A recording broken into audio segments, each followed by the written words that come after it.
So in yoga, we have a little sequence for the hips and the hamstrings and the glutes to help stretch things out around the pelvis. So we're gonna start lying on our back with our feet flat. And I want you to think of creating a straight line with your pelvis. So I don't want to tuck my tail under ever. I want to keep my back flat and release the top of my head up towards the ceiling.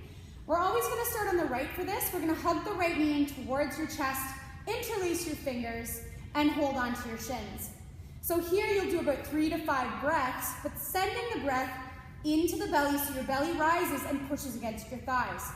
On the exhale, I'm going to create tension between my shins and my shin and my hands, so pressing out with my shin and in with my hands to create a little pinch in the hip.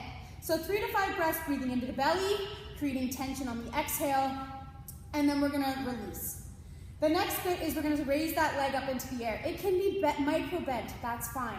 We're going to again interlace our fingers behind my hamstrings, but notice that I lifted my pelvis when I did that.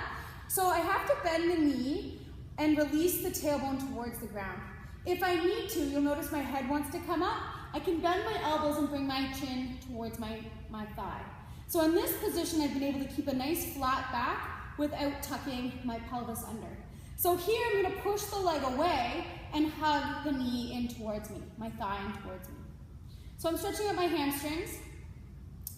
And then the next bit, I want you to practice dissociating the point of the foot and point of the toe, the flex of the toes and flex of the foot. So I'm getting to use those little muscles in my foot and my calf to help get an extra stretch down the front and the back of my leg.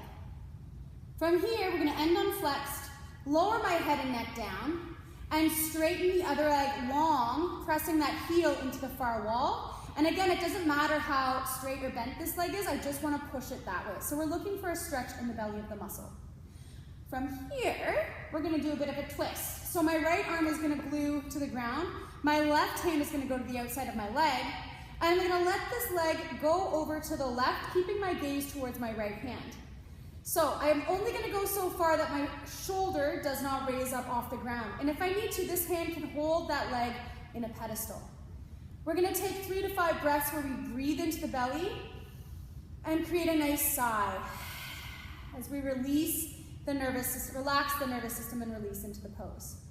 So we've started on the right, use that leg to help the leg back up. We're going to do the exact same thing on the left, so hugging the knee into the chest, interlacing the fingers, taking 3 to 5 breaths on the left side, breathing into the belly, creating the tension into the shin. Straightening that leg, interlacing the hands behind the hamstrings now, and if I need to lower my tailbone down, I can bend my elbows and lift my chin up to my chest, point the foot, point the toes, flex the foot, 3 to 5 times.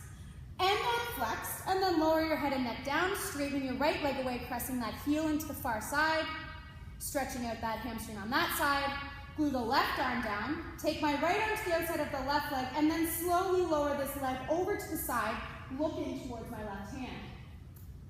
Pedestal the leg if you need to, creating a twist in all 3 parts of the spine. Help that leg back up. The last bit is a double hip flexor compression. So what we've been doing is pinching on the right side and the left side. Now a double hip flexor compression. So I want to breathe into the belly and then exhale, pushing the shins into the hands.